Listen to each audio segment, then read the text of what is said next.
तर बावनकुळेंनी सुद्धा याबाबत प्रतिक्रिया दिलेली आहे। धनंजय मुंडेंचा राजीनामा हा अजित पवारांच्या पक्षाचा विषय असल्याचं बावनकुळेंनी म्हटलंय। मुंडे धस बैठकीची बातमी फोडण्याचा प्रश्नच नाही असं देखील बावनकुळेंनी स्पष्ट केलंय। 28 दिवसांपूर्वी बैठक झाली, तिचं राजकारण नको असं बावनकुळे म्हणतात।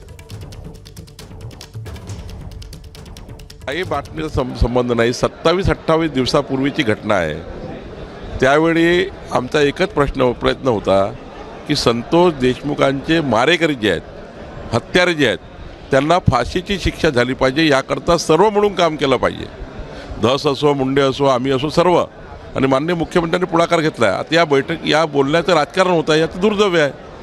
अशा पद्धतीचं राजकारण, उलट आमचा सर्वांचा एकच हेतू आहे, काही करून संतोष देशमुखाच्या हत्येचा कुठलाही आरोपी त्या ठिकाणी सुटू नये, कुठलाही पुरावा शिल्लक राहू नये, सर्व पुरावे कोर्टात गेले पाहिजे आणि हत्यारांना फाशीच झाली पाहिजे।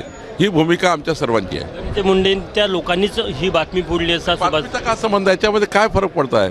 माझं एवढंच म्हणणं आहे की आमचा फोकस काय? फोकस संतोष देशमुखांच्या हत्यारांना फाशी देण्याचा आहे।